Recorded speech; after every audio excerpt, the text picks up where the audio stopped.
For a short while, a 285-acre uninhabited island in the Palk Straits, located close to the International Maritime Boundary Line of Sri Lanka and India, became a political tool for India's Prime Minister Narendra Modi and Foreign Minister S. Jaishankar, apparently with his eye on the vote garnering potential of questioning the Kachativu Islands ownership that the people of Tamil Nadu often engage in. Modi said it was the Congress party's government that had, in quotes, carelessly given it away, unquote, to Sri Lanka in the 1970s. Dr. Jaishankar went a step further, saying the ownership question was a live issue. It was diplomatically fraught assertion with serious implications for India's relations with Sri Lanka. However, and quite surprisingly so, Colombo chose to play down the Prime Minister's suddenly upping the ante. In order to understand Sri Lanka's view, Mayank Chhaya report spoke to Sugeeswara Senadhira, Media and International Affairs Advisor to his country's Prime Minister, Dinesh Gunawardena. He spoke from Colombo. Welcome to Mayank Chhaya Reports. Sugeeswara, it's a great pleasure to have you. Wonderful to be here with you. Does Colombo see Prime Minister Narendra Modi's revival of the question of ownership of Kachativu as election season grandstanding or something that might become his priority if he wins? No, I mean the first one, yes.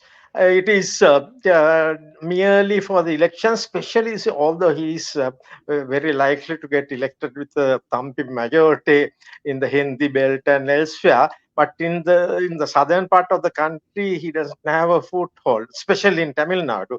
So to get few Tamil votes, he must have used this issue. Otherwise, there's no other reason. There's perfect understanding between the two countries on all other issues, and we don't see this as a major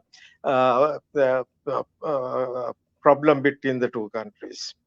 It's interesting you say that because while Modi, of course, is saying that India carelessly gave away the island, the Foreign Minister, External Affairs Minister S. Jaishankar has called it a live issue, so which is a little more troublesome than Modi's rhetoric, don't you think?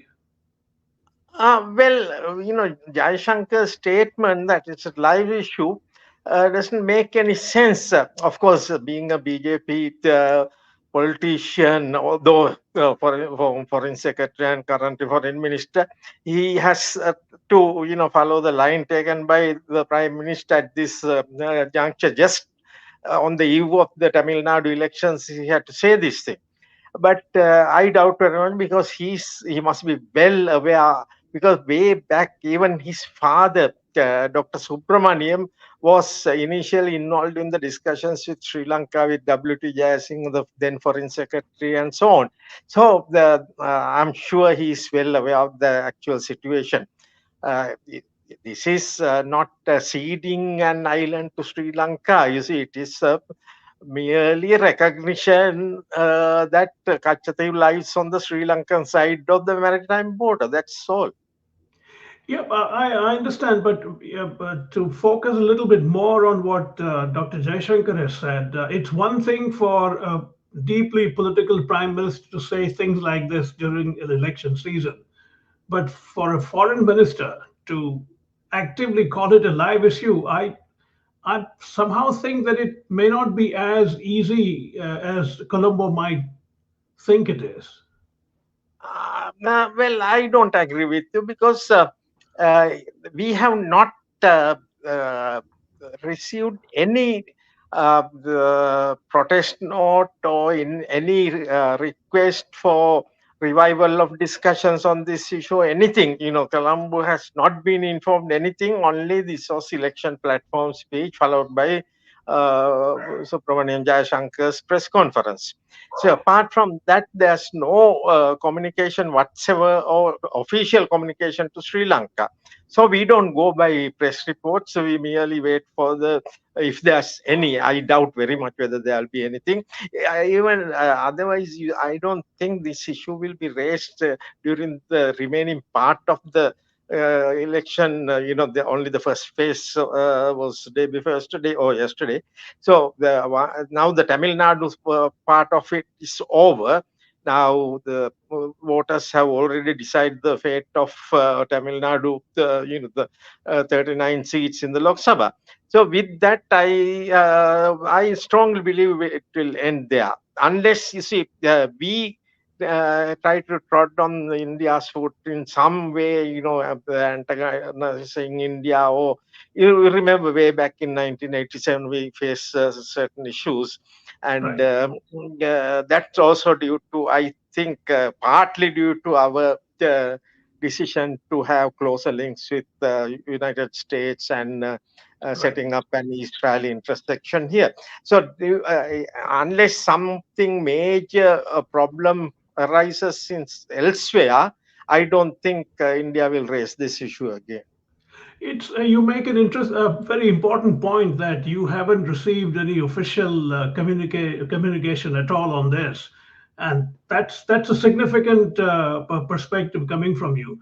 I want to understand, but when it was first raised by the Prime Minister, followed by Jaishankar around April 1st, was Colombo somewhat blindsided, or you may have anticipated something like this?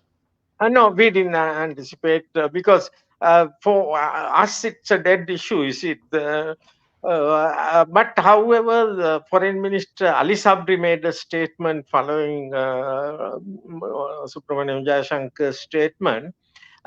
He said there's nothing to discuss. There's no ceding as far as we know. That it was only the recognition of maritime boundary that Kachatu falls on this side.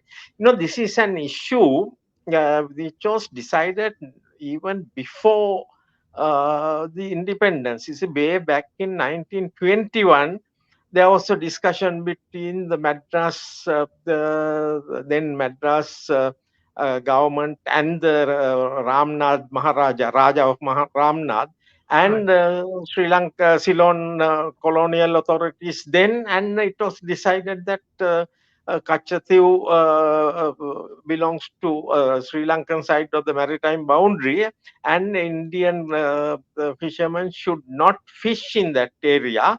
Although the Kachati could be used for the visiting the church or any religious functions or any other.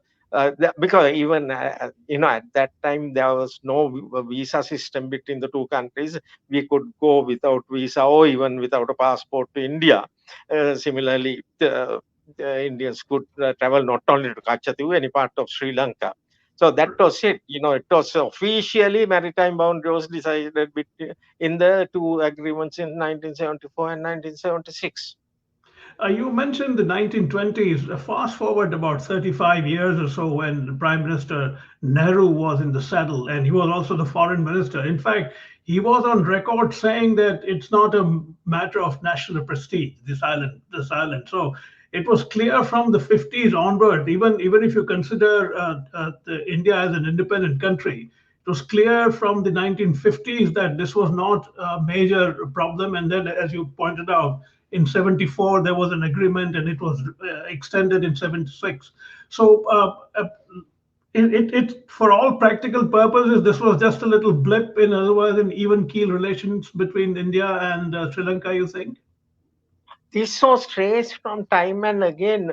Is it though 1921 Maharaja of Ramnan's agreement, subsequently the Jaffna diocese was conducting all the religious ceremony at the Saint Anthony's Church, Right.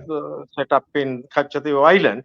Kachatu, as you know, there are no inhabitants there, only Right. the church is there. Annually there's a function there. For that Christians from both sides come. But however, there were protests from Sri Lankan or then Ceylon fishermen throughout, that Indians are using the very rich, fish-rich area around Kachadiv, which is our territory, because 1921 agreement says 7.5 miles.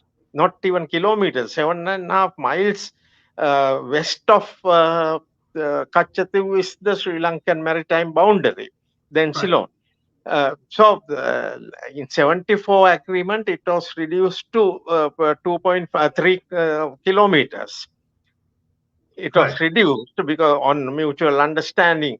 Furthermore, there's another uh, area very rich in fish were handed over to Indian fishermen in the same maritime agreement, which is north of Kachadiv. Right. The huge area of very, the Sri Lankans were using those areas, and now Sri Lankan fishermen don't travel to those areas because mutually they understand. But however, Indian fishermen continue to come to the Sri Lankan side of the maritime boundary because Sri Lankan fishermen going stopped fishing in those areas for 30 odd years due to the conflict. So Right. that was the reason why the Indians continue to use those area for fishing. Does Columbus see this 280 odd acre rock of any strategic value? And no, not at all. You see, there's no strategic value at all, and we don't allow not only that island. You see, there are seven other much bigger islands in the north. The Kites, Nagadeep, Right. Nainatiu, and those islands. Some all of them are inhabited, so we will not allow any of those islands or any territory in Sri Lanka to be used against a third country by any country. So Right. especially against India. So there's no question of allowing using Kachatu as a strategically important island. Right. Right. To change gears a bit, Sugi, how do you look at India-Sri Lanka relations? We did talk about they are quite robust. There are no major issues, I suppose, outstanding. Is that an accurate assessment of the reality on the ground? Yes, no issues whatsoever. We have a perfect understanding, though there are some concerns expressed by India, as you are well aware. You see, recently about allowing Chinese Right. research ship to come here, but we understood India's situation, and we decided to have a 2-year moratorium for any research vessel to come to Sri Lankan ports. So, whenever there's some concern, of course, we look into it. And India, of course, the age-old friend, the immediate neighbor, and whenever we have the problems, they come to assist us. As you have seen, last 3 years during COVID time, followed by Sri Lanka's economic crisis, India was the first country to offer debt restructuring. So there's perfect understanding.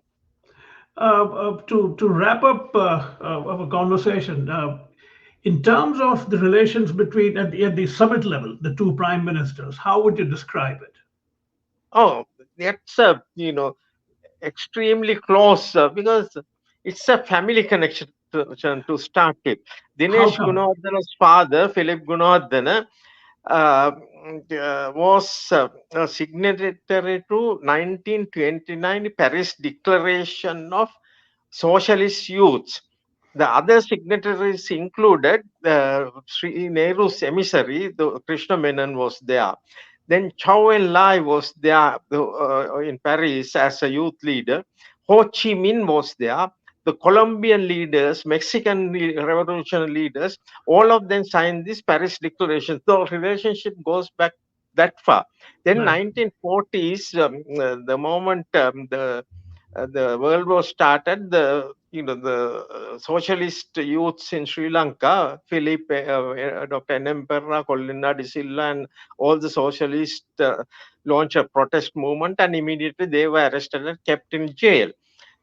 And they escaped from the jail in 1942 and went to India and joined the Indian freedom struggle. Right. And Philip Gunawardena, Prime Minister's father, use a pseudonym as Dr. Gopalasamy and address rallies in Mumbai as an Indian against the That's right. British rule. So all of them were arrested again in India and jailed. And Kusuma Gunawardena, Philip's wife, another revolutionary, the women's lead of the socialist movement of Sri Lanka. So both of them were in jail. And Prime Minister Dinesh's elder brother was born in the. He was named as Indika because he was born in Mumbai jail. I see. I It's see. a Interesting. significant family connection with It is India. indeed, indeed, indeed.